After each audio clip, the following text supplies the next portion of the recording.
Teman-teman pernah dengar namanya Microsoft Bing Search? Ini sebenarnya dia awalnya seperti Google juga ya. Cuman ini bikinan Microsoft. Microsoft ini investasi juga ke OpenAI ya, agar dia bisa menggunakan ChatGPT ke dalam Bing Search-nya ini. Jadi, tujuan Microsoft itu agar ada semacam OpenAI di search-nya dia ya, untuk menyaingi Google. Ini sekarang kita coba ya, kita bahas ya. Dia modelnya kayak gimana, apakah bagus atau enggak. Ini caranya kalian tinggal ke www.bing.com. Ini nanti linknya saya taruh di deskripsi ya. Lalu di sini kalian cari apa aja ya. Misal gini aja ya. Kita enter. Lalu di sini ada chat. Kalian klik. Nah, kalau kalian belum daftar, keluarnya akan seperti ini ya.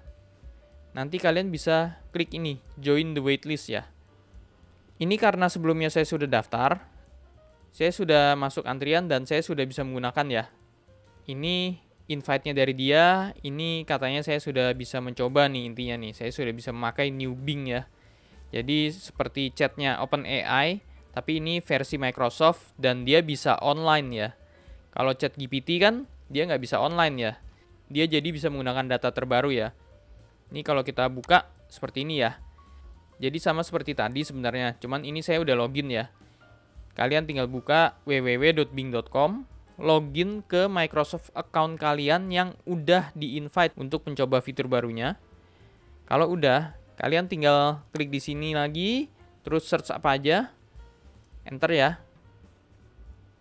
Lalu begitu kalian klik yang chat di sini, nah dia akan keluarnya seperti ini ya.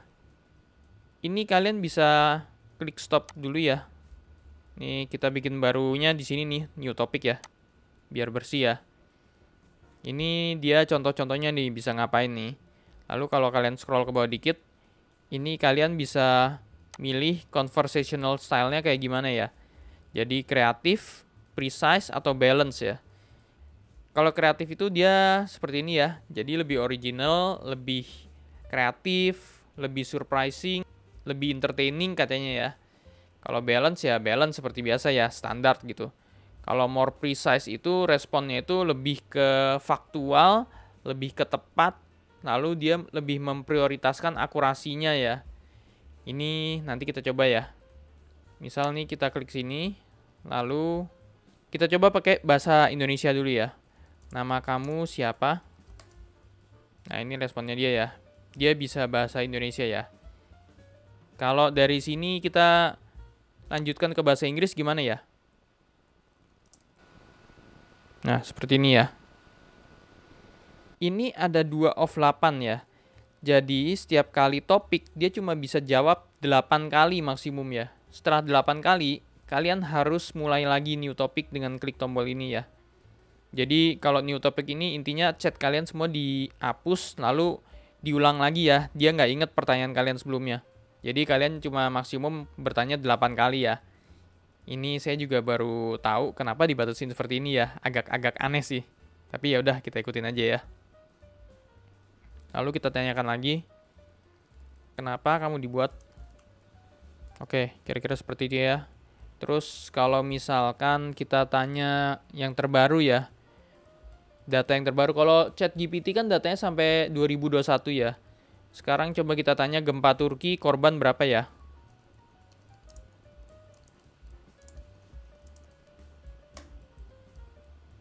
Kita lihat apakah dia bisa menjawab dengan baik. Nah ini dia ada searchingnya nih. Berarti dia cari di internet nih ya. Oke sebenarnya gempanya sih korbannya lebih dari ini ya. Cuman dia ada bilang di sini ya. Angka ini kemungkinan terus bertambah. Ya jadi mungkin masih oke lah ya. Tapi nggak bisa dibilang akurat juga sih. Karena harusnya kan yang paling barunya ya. Oke misalkan kita cari lagi. Berapa jumlah korban kebakaran Pertamina? Oke, jadi intinya dia tetap bisa sih nyari ke web sih ya. Jadi dia bisa nyari, lalu dia bisa menyimpulkan ya ada berapa korbannya. Terus di sini ini ada link-link beritanya nih ya.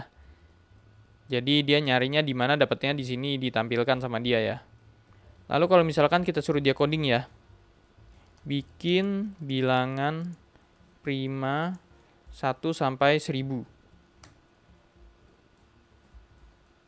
Ngerti nggak nih? Kita nggak bilang coding nih. Oh, dia nggak langsung ya. Oke, kalau gitu ini kita bisa klik stop ya. Lalu langsung kita tanyakan lagi, bikin codingnya. Nah ini ya, dia bisa seperti ChatGPT juga. Dia generate codingnya. Ini kan algoritma sederhana, dia nggak pakai bahasa apa, dia nggak nyebutin ya. Coba kita bilang pakai Java dong. Nah ini dia bisa mengerti sih sepertinya sih. Oke, ini kan dia kan udah mengenerate 8 ya. 8 of 8 nih. Ini udah merah nih ya. Habis ini tampilannya seperti apa? Harusnya ini kita udah nggak bisa menanyakan topik yang sama ya. Jadi kita mesti ganti new topik lagi ya. Untuk menanyakan dia yang lain lagi ya. Atau mengulang pertanyaan kita. Nah ini ya keluarnya ya. Conversation ini udah limit, jadi tinggal klik yang broom ini, sapu ini, buat chat baru ya. Kita klik ini. Nah ini chat baru lagi ya. Oh ya, di sini saya mau ngasih tahu ya. Ini misalkan kalian ketik kayak gini ya, lalu enter. Ini kalian jangan lupa ya, ini nggak langsung scroll ke bawah ya. Jadi ini tulisannya cuma stop responding doang, terus nggak keluar apa-apa. Ini sebenarnya kalian harus scroll ya. Nah, ini sebenarnya dia udah jawab nih. Cuma karena dia nggak auto scroll, jadi dia mesti kayak gini doang ya. Jadi kalian tinggal scroll aja nanti ke bawah. Oke, sekarang kita new topik lagi ya. Kita coba conversation style-nya kayak gimana ya. Ini coba kita kreatif ya. Kita tanyakan misalnya, kamu lahir untuk apa? Hiburan apa? Coba hibur saya.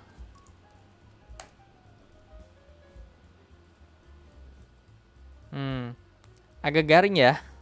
Apa yang dikatakan kucing ketika melihat tikus? Meong goreng. Oke. Ya. Oh, kita bisa klik yang ini nih. Kurang lucu nih. Dia bisa minta maaf ya. Lalu dia tanyakan lagi nih, apa bedanya sapi dan kopi? Sapi bisa diambil susunya. Kalau kopi bisa disusuin. Ya sedikit masuk akal cuman oke, jokesnya kayak gitu ya modelnya ya. Coba ya. Ini kamu lahir untuk apa? Hiburan apa? Coba hibur saya ya. Ini kalau misalkan kita new topic. Ini kita kan kreatif tadi ya. Kita ganti yang more precise. Oke, kita tanya ya. Kamu lahir untuk apa? Jawabannya lebih diplomatis ya. Dia nggak ada bilang memberi hiburan atau apa ya. Coba kalau kita tanya, coba hibur saya. Jawabnya seperti apa ya? Kalau tadi kan dia bisa ngejok tuh, yang kreatif ya. Kalau misalkan ini dia harusnya lebih formal. Kita lihat dia gimana ya.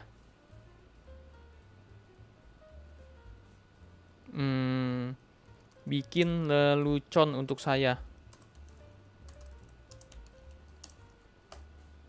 Bisa nggak dia ngelucu kayak tadi ya? Atau kalau ini dia lebih garing ya? Karena terlalu formal. Cuma kalau ini mesti disuruh dulu. Kalau yang tadi tuh langsung bikin jokes ya. Kira-kira seperti itu sih. Nanti kita akan explore lagi ya. Sebenarnya ini masih banyak fitur-fitur yang bisa kita jelajahi di sini ya. Kita masih bisa coba-coba banyak ya. Ini apakah sepintar OpenAI? Apakah semenarik OpenAI? Yang jelas kalau dari Microsoft ini udah nggak ada server penuh ya harusnya ya. Seperti OpenAI ya. Karena Microsoft kan harusnya servernya sudah bagus ya. Dan mungkin memang tidak seramai OpenAI sih. Karena OpenAI yang lebih terkenal sih. Mungkin sampai sini dulu tutorial kali ini. Kalau masih ada pertanyaan atau masih ada yang nggak ngerti, tulis aja di kolom komentar ya. Sampai jumpa di video selanjutnya dan terima kasih.